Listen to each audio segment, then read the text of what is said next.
ಜೈ ರಾಮಕೃಷ್ಣ. ನಮಸ್ತೆ. ಯುಗಾವತಾರ ಶ್ರೀರಾಮಕೃಷ್ಣ ಗ್ರಂಥಾಧ್ಯಯನಕ್ಕೆ ತಮ್ಮೆಲ್ಲರಿಗೂ ಸ್ವಾಗತ. ಅಧ್ಯಾಯ 17. ತುತ್ತಿನ ವಿದ್ಯೆಯ ನಾನುಲ್ಲೆ. ಇತ್ತ ರಾಮಕುಮಾರ ಕಲ್ಕತ್ತದಲ್ಲಿ ಸಂಸ್ಕೃತ ಪಾಠಶಾಲೆಯೊಂದನ್ನು ಸ್ಥಾಪಿಸಿ ನಡೆಸಿಕೊಂಡು ಬರುತ್ತಿದ್ದ. ಜೊತೆಗೆ ಪೌರೋಹಿತ್ಯ ವೃತ್ತಿ. ಊರಿಗೆ ಹೆಚ್ಚಾಗಿ ಬಂದು ಹೋಗಲು ಸಮಯವಿರಲಿಲ್ಲ. ಆದ್ದರಿಂದ ವರ್ಷಕ್ಕೊಮ್ಮೆ ಬಂದು 2-3 ವಾರ ಇದ್ದು ತಾಯಿ ತಮ್ಮಂದಿರ ಯೋಗಕ್ಷೇಮವನ್ನು ನೋಡಿಕೊಂಡು ಹೋಗುತ್ತಿದ್ದ.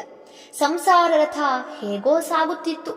ಮಗ ಅಕ್ಷಯನೂ ಅಜ್ಜಿ ಚಿಕ್ಕಪ್ಪಂದಿರ ಆರೈಕೆಯಲ್ಲಿ ಚೆನ್ನಾಗಿ ಬೆಳೆಯುತ್ತಿದ್ದ. ಆದ್ದರಿಂದ ಅವನಿಗೆ ಆ ಬಗ್ಗೆ ಅಂತಹ ಚಿಂತೆಯೇನೂ ಇರಲಿಲ್ಲ.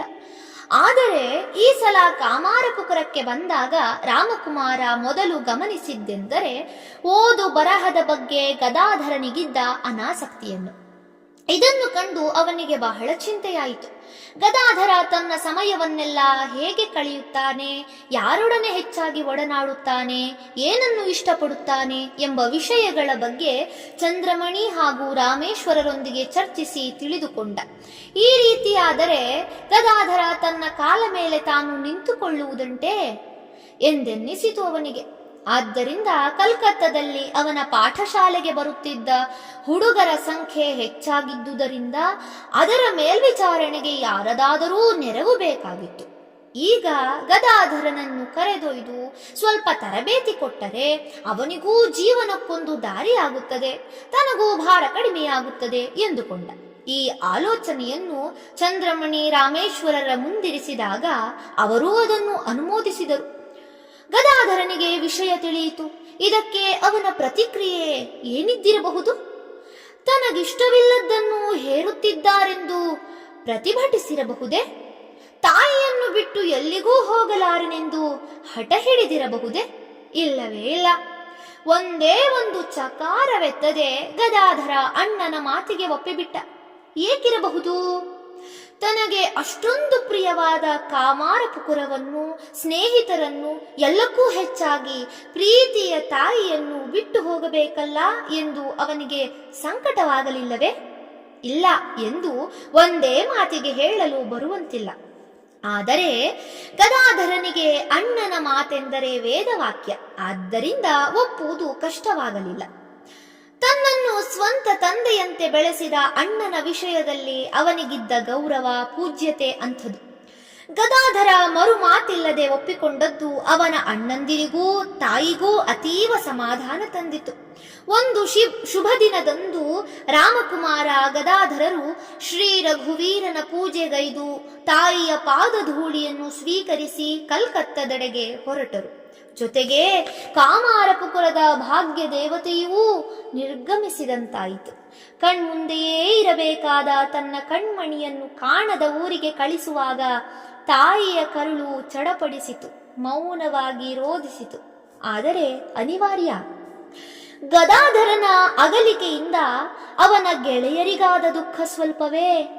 ಅವನಲ್ಲೇ ತಮ್ಮ ಜೀವವಿರಿಸಿದ್ದ ಊರ ಮಹಿಳೆಯರದು ದುಃಖ ಸ್ವಲ್ಪವೇ?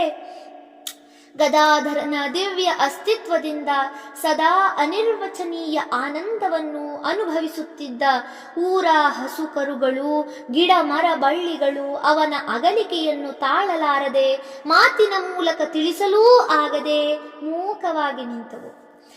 ರಾಮಕುಮಾರನ ಸಂಸ್ಕೃತ ಪಾಠಶಾಲೆ ಇದ್ದದ್ದು ಕಲ್ಕತ್ತದ ಝಾಮಾರಪುಕುರದಲ್ಲಿ, ದಿಗಂಬರ ಮಿತ್ರ ಎಂಬೊಬ್ಬ ಶ್ರೀಮಂತನ ಗೃಹದ ಸನಿಹದಲ್ಲಿ. ಪಾಠಶಾಲೆಯಲ್ಲಿ ಬಾಲಕರಿಗೆ ವ್ಯಾಕರಣ, ಸ್ತೋತ್ರ, ಮಂತ್ರಾದಿಗಳನ್ನು ಹೇಳಿಕೊಡಲಾಗುತ್ತಿತ್ತು. ಮೊದಲಿಗೆ ವಿದ್ಯಾರ್ಥಿಗಳ ಸಂಖ್ಯೆ ಕಡಿಮೆ ಇದ್ದುದು ಕ್ರಮೇಣ ಹೆಚ್ಚಾಯಿತು. ಆದರೆ ಇದರಿಂದ ರಾಮಕುಮಾರನ ಕಾರ್ಯಭಾರ ಹೆಚ್ಚಿತೇ ಹೊರತು ಆದಾಯವೇನೂ ಅಷ್ಟೊಂದು ಹೆಚ್ಚಲಿಲ್ಲ. ಕಾರಣ, ಆಗಿನ ಕಾಲದಲ್ಲಿ ಸಂಸ್ಕೃತ ಪಾಠಶಾಲೆಗಳೆಲ್ಲ ನಡೆಯುತ್ತಿದ್ದುದು ಧರ್ಮಾರ್ಥವಾಗಿಯೇ. ಎಂದರೆ ಸಂಪಾದನೆಯೇ ಇರಲಿಲ್ಲವೆಂದಲ್ಲ. ವಿದ್ಯಾರ್ಥಿಗಳು ಅಲ್ಪ ಸ್ವಲ್ಪ ಪುಡಿಗಾಸನ್ನು, ಅದು ತಮಗೆ ಅನುಕೂಲವಾದಾಗ ಗುರುದಕ್ಷಿಣೆ ಎಂದು ತೆರುವುದಿತ್ತು. ಅದನ್ನೇನೂ ನೆಚ್ಚಿಕೊಳ್ಳುವಂತಿರಲಿಲ್ಲ. ಆದರೆ ಈ ಶಾಲೆಗಳಿಗೆ ಸರ್ಕಾರದಿಂದ ಸಹಾಯಧನ ಸಿಗುತ್ತಿತ್ತು. ಇದರ ರೀತಿ ಮಾತ್ರ ಬಹಳ ವಿಚಿತ್ರ. ಧನದ ಮೊತ್ತ ಆಯಾ ಶಾಲೆಯ ವಿದ್ಯಾರ್ಥಿಗಳ ಸಂಖ್ಯೆಯ ಮೇಲೂ ಅವರು ಗಳಿಸುವ ದರ್ಜೆಯ ಮೇಲೂ ಅವಲಂಬಿತವಾಗಿತ್ತು. ಹೀಗೆ ಯಾವ ಶಾಲೆಯಲ್ಲಿ ಹೆಚ್ಚಿನ ಸಂಖ್ಯೆಯ ವಿದ್ಯಾರ್ಥಿಗಳಿರುತ್ತಾರೋ ಮತ್ತು ಹೆಚ್ಚು ಪ್ರತಿಭಾವಂತರಿರುತ್ತಾರೋ ಅಂಥ ಶಾಲೆಗೆ ಒಳ್ಳೆ ಪುರಸ್ಕಾರ. ಆದರೆ ಅಂತಹವರನ್ನು ಅಧ್ಯಾಪಕ ಎಲ್ಲಿಂದ ಹುಡುಕಿ ತರಬೇಕು? ಒಟ್ಟಿನಲ್ಲಿ ರಾಮಕುಮಾರ ಈ ಶಾಲೆಯನ್ನು ನೆಚ್ಚಿಕೊಂಡು ಜೀವನ ಮಾಡುವಂತಿರಲಿಲ್ಲ. ಆದ್ದರಿಂದ ಅವನು ಶ್ರೀಮಂತರ ಮನೆಗಳಲ್ಲಿ ದೇವತಾರ್ಚನೆ ಮಾಡುವ ಉಪವೃತ್ತಿಯನ್ನು ಪ್ರಾರಂಭಿಸಿದ. ಬೆಳಗ್ಗೆ ಸಂಜೆ 2 ಹೊತ್ತು ಈ ಕೆಲಸ. ಅದರಿಂದ ಸಂಪಾದನೆಯೇನೋ ಇದ್ದಿತಾದರೂ ಅದು ಬಹಳಷ್ಟು ಸಮಯವನ್ನು ತೆಗೆದುಕೊಳ್ಳುತ್ತಿತ್ತು. ಏಕೆಂದರೆ ಅವನು ನಿಷ್ಠಾವಂತ, ಪೂಜೆಯ ಶಾಸ್ತ್ರ ಮಾಡಿಬಿಡುವವನಲ್ಲ. ಶ್ರಮವೇನೋ ಬಹಳವೇ ನಿಜ, ಆದರೆ ವಿಧಿಯಿಲ್ಲ. ಮೊದಲಿಗೆ ಪಾಠಶಾಲೆಯನ್ನು ಈ ಕೆಲಸವನ್ನು ಹೇಗೋ ಒಟ್ಟಿಗೆ ನಿಭಾಯಿಸಿಕೊಂಡು ಬಂದ. ವಿದ್ಯಾರ್ಥಿಗಳ ಸಂಖ್ಯೆ ಹೆಚ್ಚಾದಾಗ ಮಾತ್ರ ಅಸಾಧ್ಯವಾಯಿತು. ಈಗೇನು ಮಾಡುವುದು? 2ರಲ್ಲಿ ಯಾವುದನ್ನೂ ಕೈ ಬಿಡುವಂತಿಲ್ಲ. ತನಗೊಬ್ಬ ಸಹಾಯಕನಿದ್ದರೆ ಎಲ್ಲ ಸರಿ ಹೋದೀತು. ಹೀಗೆ ಆಲೋಚಿಸಿಯೇ ರಾಮಕುಮಾರ ತಮ್ಮನನ್ನು ಕರೆತಂದದ್ದು. ಈಗ ಅವನು ಗದಾಧರನಿಗೆ ಪೂಜಾ ವಿಧಾನಗಳನ್ನು ಮಂತ್ರಗಳನ್ನು ಬೋಧಿಸಿದ. ಗದಾಧರ ಅವೆಲ್ಲವನ್ನೂ ಶ್ರದ್ಧೆಯಿಂದ ಕಲಿತ. ರಾಮಕುಮಾರ ತಮ್ಮನಿಗೆ ಶ್ರೀಮಂತರ ಮನೆಗಳಲ್ಲಿ ದೇವತಾರ್ಚನೆ ಮಾಡುವ ಕೆಲಸವನ್ನು ಒಪ್ಪಿಸಿದ. ತಾನು ಪಾಠಶಾಲೆಯ ಕಡೆಗೆ ಪೂರ್ಣ ಗಮನ ಹರಿಸಿದ. ಅಂತೂ ಕಲ್ಕತ್ತಕ್ಕೆ ಬರುತ್ತಿದ್ದಂತೆಯೇ ಗದಾಧರನಿಗೆ ತನ್ನ ಹೃದಯಕ್ಕೆ ಪ್ರಿಯವಾದ ಕೆಲಸವೇ ಸಿಕ್ಕಿತು. ಅದನ್ನವನು ಆನಂದದಿಂದ ಶ್ರದ್ಧೆಯಿಂದ ಮಾಡತೊಡಗಿದ.